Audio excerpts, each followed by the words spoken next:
잠시만요. 네, 미국을 방문한 박원순 서울시장이 북한과 한미정부 모두 올해부터 2022년까지 한반도 일대에서 군사훈련을 중단하자 이런 제안을 했습니다. 서울 평양 공동올림픽 유치를 위해서는 평화 분위기 조성이 절실하다. 이런 이유 때문이라는데요. 이게 현실적으로 가능한 일인지 그리고 또 이게 정말로 우리 국익에 도움이 되는 것인지 한번 살펴봐야 될 것 같습니다. 김준형 국립외교원장 전화로 연결돼 있습니다. 원장님 안녕하세요. 네, 안녕하십니까.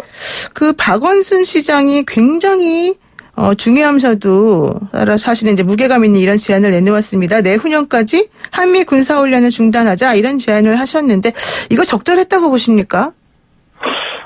지금 꽉 막혀 있고요. 네. 좀 긴장이 높아지고 남북 사이에도 그렇고 해서 저는 나쁘지 않은 제안이라고 생각을 합니다. 또 이게 완전히 처음 나온 게 아니라 한미 군사훈련을 대화 중에는 안 하겠다고 약속했던 싱가포르 회담을 포함하면 전혀 뜬금없는 얘기가 아니고 나왔던 얘기이기 때문에 이걸 좀 본격적으로 북미가 다 같이 일정 기간 동안이니까요. 저는 충분히 현실적인 제안이라고 생각합니다. 그러시군요. 그 싱가포르 회담에서 나온 그런 그 평화적인 논의의 연장선상에서 보자면 이게 뜬금없는 얘기가 아니다.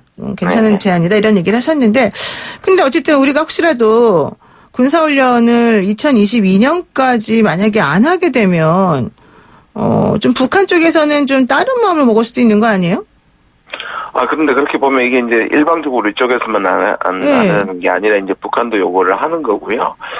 제 생각에는 꼭 그 기간 동안을 이제 합의하기에 달려 있겠지만 일시적으로 평화적인 제스처로 한다는 건 나쁘지 않고요. 또 이게 이제 나중에 디테일을 가봐야겠지만 이게 예를 들어 소대급이나 중대급이나 아주 기본적인 훈련까지 중단시키기는 힘들 거고요. 좀 축소되거나 공격적이거나 이런 부분들이지, 예를 들어서 행군을 한다든지, 그런 부분에 아주 기본적인 것들까지 아마 중단하는 그런 상황은 아닐 거라고 생각합니다. 그렇군요. 근데 이제 이런 식의 제안이 서울 평양 공동올림픽 개최를 위해서 조금 필요한 거였다, 이런 얘기를 하고 있는데, 그게 맞습니까? 그런 말이? 올림픽이, 평창 올림픽도 그랬고, 올림픽이 평화의 상징이니까요. 그럼 지금 도쿄올림픽도 오는 것이고, 이렇게 쭉 봤을 때 아시아에 이제 올림픽이 계속 오지 않습니까? 그리고 중국에 동계올림픽이 있고, 그 다음에 그 기간 중에 우리는 이제 유치 신청을 하는 거잖아요. 그러니까 이 아시아 전체의 평화의 무드를 살린다는 얘기가, 한간에 있어 왔었거든요. 그러니까 그런 모멘텀을 찾자는 얘기 같습니다. 네. 그렇군요. 그런데 또 이런 얘기 하는 사람들도 있어요. 박원순 시장이 그냥 서울시장인데, 이런 얘기를 할 수 있는 자격이 있느냐, 이게 서울시장 자격으로 발언을 한 거냐, 뭐냐, 이제 이런 얘기 하거든요. 이거 어떻습니까? 그렇게 얘기할 수 있는 부분이 있죠. 안보나 외교는 이제 중앙정부 탓의 책임이 아니냐. 근데 사실은 그렇게 꼭 생각할 필요는 없고, 이걸 결정하거나 합의하거나 하는 게 아니라 제안을 하는 것이고요. 저는 접경지대에 있는 강원도나 경기도도 물론이고, 서울은 충분히 지금 서울 평화 프로세스 같은 것들을 지금 하고 있는 걸로 알고 있는데요. 저는 지방자치가 오히려 적극적으로 의견을 밝힐 필요는 있다고 생각합니다. 그렇군요. 그리고 이제 박원순 시장이 이 발언을 한 장소가 미국 외교협회 초청 자담회에서 있었던 발언이거든요. 그러면은 이게 미국지 전문가도 충분히 고려할 수 있는 옵션이다, 이런 식으로 반응을 내놓긴 했던데, 미국에서도 이런 반응에 대해서, 이런 그 제안에 대해서는 긍정적으로 보고 있나 봐요? 이제 싱크탱크이거든요. 워싱턴에 있는 주로 CFR은 굉장히 이제 명망 있는 싱크탱크고요. 문재인 대통령, 이명박 대통령 또 초청해서 이제 한국 입장들을 듣고 하는데요. 그리고 한국 이슈를 상당히 많이 다룹니다. 한국 전문가도 있고요. 그런데 이제 싱크탱크는 직접 정책에 참여하는 사람들은 아닌 거죠. 그렇죠.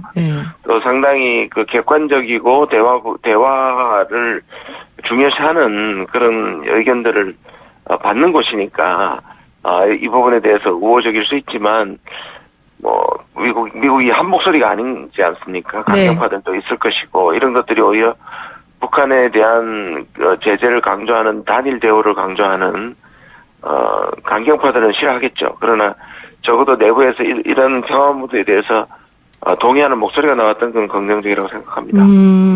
그리고 이제 박원순 시장이 이런 식의 제안을 한 것에 대해서 북한도 들었을 것 같은데 북한은 좋아할까요? 이제 북한이 문제라고 생각합니다. 지금까지 제가 긍정적인 말씀을 드렸는데 네. 북한이 두 가지 때문에 북한은 이제 곤란할 텐데 첫째는 이제 이벤트를 안 하겠다는 거거든요. 북한이 분위기가 좋을 때는 평양 뭐 여러 가지 이 이벤트에 대해서 한국이 원하는 것에 대해서 우호적이었습니다. 철도 연결 착공식이라든지 또는 그 남북 연락 사무소라든지 이런 것이 북한 내부에서는 이게 크게 도움이 되지 않지만 분위기를 위해서 따라온 측면이 있는데 요즘은 보면 확실한 양보 조건이 아닌 이벤트는 안 하겠다는 것이고요. 두 번째는 이미 여러 번 나왔습니다만은 트럼프 대통령이 한미 공동 군사훈련을 합동 군사훈련을 안 하겠다고 했는데 그 약속을 지키지 않고 하고 있다라는 게 지금까지 북한의 입장이라면 그렇죠. 예, 이 부분에 대해서 부정적으로 갖고 있기 때문에 북한이 좀 이 두 가지 이유 때문에는 아마 북한 쪽으로서는 수용하기가 쉽지 않을 거라고 생각합니다. 네. 지금 분위기도 그렇고요. 네. 그렇군요. 지금 그 북한이 사실은 이제 이번에 트럼프 대통령의 뭐 생일 친서 같은 그런 것에 대한 반응을 보더라도 뭐 우리 쪽에다가 뭐 설레발 치지 말아라 막 이런 얘기를 하면서 좀 남한 쪽의 역할에 대해서 좀 축소하거나 부정적으로 보려는 입장이 좀 있는 것 같거든요. 네. 그렇게 좀, 네. 일종의 반어법인 측면이 있는데요. 왜냐하면 사실 2017년에 어려웠을 때 2018년 넘어갈 때 사실 우리가 북미를 연결시켜줬고요. 네. 그다음에 평양 가서 영변이라는 제안을 끌어대는 것도 우리인데 북한으로 봐서는 그걸 가지고 미국을 설득하지 못했다라고 판단하는 것 같습니다. 그래서 한쪽으로는 결국 플레이어의 역할을 못하면 빠져라라는 것이고 네. 거꾸로 생각하면 남북이 진행되려면 우리를 설득시키려면 플레이가 된다는 걸 증명해라 해달라 뭐 이런 것들이 숨어 있다고 생각합니다. 그러니까 지금 북한이 그런 식의 반응을 내놓는 거는 니네가 좀 더 적극적으로 잘 했으면 좋겠다 뭐 이런 전제도 좀 있다 이런 얘기시네요. 예, 있다고 생각합니다. 네. 그런데 사실 우리 입장에서 기분 나쁘지 않아요. 우리 이렇게 열심히 잘해줬는데 잘했다는 말을 한마디도 안 하고 맨날 뭐라 하니까. 그렇죠. 사실상 섭섭한 거죠. 아까 말씀드린 건 자기들 어려울 때 우리가 연결시켜준 것이고. 그러니까요. 또 북한 쪽으로서도 적극적으로 양보할 부분이 있는데. 네. 뭐 그렇다 하더라도 이제 북미가 이 문턱을 넘어야 하는데 그런 점에서 뭐 섭섭은 하더라도 북한 쪽에서 보면 우리가 영변까지 내놨는데 이걸 가지고 미국을 왜 설득 못 시키냐 이런 원망을 하는 거죠. 또 대내적인 메시지도 있고요. 네. 근데 그럴 것 같으면 미국한테 직접 하지 왜 M1 우리한테 그런지 정말 기분이 안 좋습니다. 네, 자 어쨌든 그런데요. 이런 상황인데 어쨌든 또 박원순 시장이 그 인도적 차원의 북한 지원까지 제대로 막히고 있는 점이 조금 안 좋다 이렇게 지적을 했거든요. 네. 이건 어떻게 보세요? 저는 기본적으로 워낙에 이제 대북 제재가 역사상 유엔 역사상 가장 강한 제재 중에 하나인데요.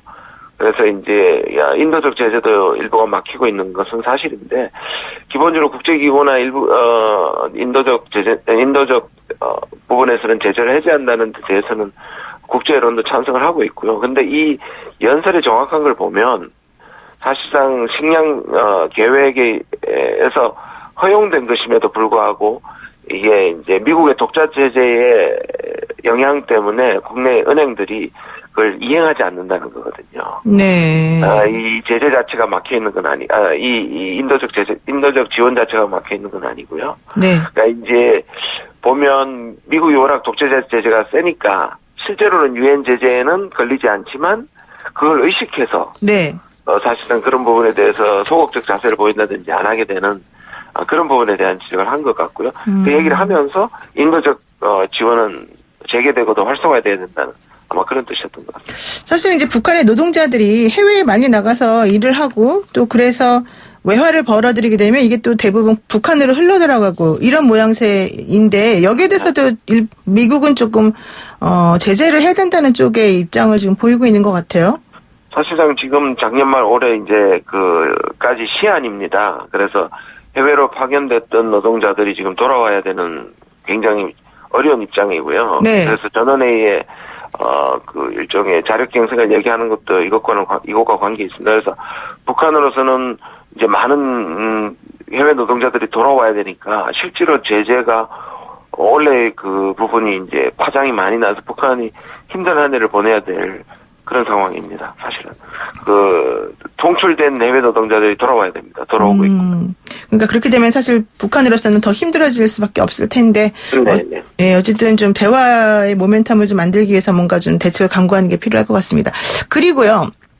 뭐 이제 국내 외교원장님하고 인터뷰를 하는 자리니까 좀 다른 이슈 한번 여쭤볼 건데 우리 시각으로 오늘 새벽에 한미일 외교장관 회담이 열렸습니다. 여기서 대북 공조 그리고 호르무즈 파병 등에 대한 논의가 있었다고 하던데 어떤 얘기가 있었던 겁니까?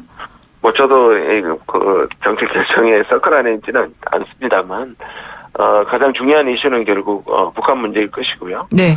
그다음에 거기에 대해서 뭐 공조를 얘기를 하고 근데 이제 우리 입장에서는 대통령의 신년사라든지 또는 정영 실장의 방문이라든지 네. 또 강 장관의 일관된 얘기는 이게 이제 미국의 대선 국면이나 또는 이란 문제 때문에 북한 문제의 우선순위가 이제 떨어지는 수도 가능성이 있고요. 그렇죠. 그런 점에서 이 모멘텀을 계속 이어가야 하고 이 평화의 프로세스를 살려야 하는 문제에 대해서 우리의 뜻을 전했다고 생각을 합니다. 그러면 이제 미국 측에서는 인도 태평양 전략에 대한 문제, 그다음에 호르무즈 문제를 아마 얘기를 했을 것이고 발표된 보도, 공동 보도문 이면에 그런 얘기들이 충분히 됐을 거라고 생각합니다. 그러면 그래서 어떻게 되는 거예요? 호르무즈 파병을 해야 된다는 거예요?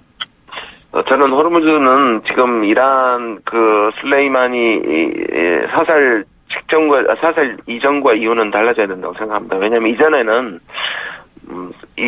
그 상대적으로 부담이 좀 적죠. 네. 다른 국가와 그렇죠. 해서 사실 가볍게 참여할 수 있는 측면이 있고요. 그런 것들을 긍정적으로 고려한 적이 있는데 지금은 오히려 훨씬 더 부담이 커졌고 쉽지 않다고 생각합니다. 이거는 일본도 마찬가지고 다른 나라도 마찬가지입니다. 정상적인 국가의 사실상 2인자를 사살한 거기 때문에 그렇죠. 여론적으로는 뭐 지금 미국이 조금 외로운 상황이고요. 그렇기 때문에 미국은 더 적극적으로 동조자를 찾을 것인데 우리로 봐서는 우리의 경제적 우리 기업들 그 이란 관계 이런 걸 생각했을 때 상당한 부담이 있다고 보고요. 이럴 때는 다른 국가와 공동 부조를 좀 맞추는 것이 중요하고 섣불리 가서 이 사이에서 우리가 곤란한 상황에 가는 것을 좀 생각해 볼 필요가 있다고 생각합니다. 그렇죠. 사실 우리는 뭐 이란하고 사이가 나쁜 것도 아니고 원유도 그쪽에서 많이 수송해서 오는데. 그리고 2,700개 기업들이 지금 기업 활동을 하고 있어요. 네, 그러니까요. 뭐 이란은 한국을 굉장히 좋아합니다. 그래요? 네. 자, 그러면은 이제 우리가 괜히 중간에 껴가지고 우리 국익에 손상이 있으면 안 될 것 같은데요. 지금 북한 문제 관련해가지고 폼페이오 장관이 중국의 역할을 강조하면서 북미 협상 테이블에서 중국이 어떤 역할을 할 수도 있다 뭐 이런 관측이 나온 것 같아요. 이건 어떻게 보세요? 늘 일관됐고요. 나쁠 때는 좋을 때는 중국의 그 협상의 지렛대, 중국의 대북 지렛대가 카드가 늘 유효하다고 생각했고 또 거꾸로 보면 중국이 늘 구멍이라고 생각하는 게 미국의 이제 시각이거든요. 제재의 구멍이다. 뭐 이렇게 보고요. 그래서 또 막 잘 될 때는 북중이 정상회담을 할 때 트럼프 대통령이 교착 상황일 때 결국 뒷문에서 중국이 사실상 방해 공작을 한다는 식으로 밀어붙인 적도 있고요. 그렇죠. 중국에서는 이런 것들을 다 부인하고 있지만 전체적으로 사실상 북한이 움직이지 않으니까 이 부분에서 중국의 협조를 구하는 양면적인 측면이 있는 것 같습니다. 네, 그렇군요. 그리고 마지막으로 이거 하나 여쭤볼게요. 우리 지금 미국하고 방위비 분담 협상 계속 하고 있는 중인데 강경화 장관도 사실 나가셨고 근데 방위비 분담 얘기하면서 트럼프 대통령이 5억 달러 얘기를 또 했단 말이죠. 네. 이거 어떻게 돼야 돼요? 근데 많이 작아진 거 아닙니까? 50억 불 얘기했다가 또 어떤 측에서는 뭐 500억 불까지도 얘기를 한 적이 있으니까. 500억 불이요? 네, 뭐 이제 전체 뭐 신병성이나 이런 걸 생각했을 때 좀 더 확인은 해야 되지만요. 네. 50억 불 뭐 정확한 건 아닌 50억 불 부분을 얘기한 거는 뭐 사실이고요. 보도가 됐고요. 그런데 이제 5억 불이면 좀 더 현실적으로 내려왔는데. 네. 5억 불이면 지금 이제 10억 불에서 20억 불이 이제 사실상 캡인데요. 지금의 그렇죠. 시스템에서 상한선인데 뭐 그걸 우리가 뭐 줘야 된다는 얘기는 아니지만 적어도 틀 안으로 들어간 얘기니까 그럼 현실감 있는 얘기라고 할 수 있는데 제가 아는 안에 있어서는 그 정도도 사실상 우리가 들어주기는 쉽지 않은 거고요. 인상분이. 그렇죠. 50%가 인상되는 겁니다. 네네. 그럼에도 불구하고 이제 상대적으로 얘기하면 이게 이제 협상의 일종의 트럼프의 협상의 기술이라고 스스로 부르는 것인데 아주 크게 불러서 놀라게 한 다음에 현실적으로 가능한 것들을 얻어내는 그건데요. 제가 지금 협상의 정확한 걸 제가 모르기 때문에 그럼에도 불구하고 들리는 얘기는 현실적으로 우리는 인상해주는 합리적인 방안 정도에서 물러서지 않을 거로 봅니다. 그렇군요. 어쨌든 계속해서 우리도 머리싸움하고 미국과 중국, 북한 이 사이에서 여러 가지 현명한 대처를 해야 될 것 같다. 그렇습니다. 예, 오늘 말씀 여기까지 드릴게요. 고맙습니다. 네, 감사합니다. 네, 지금까지 김준형 국립외교원장과 함께했습니다.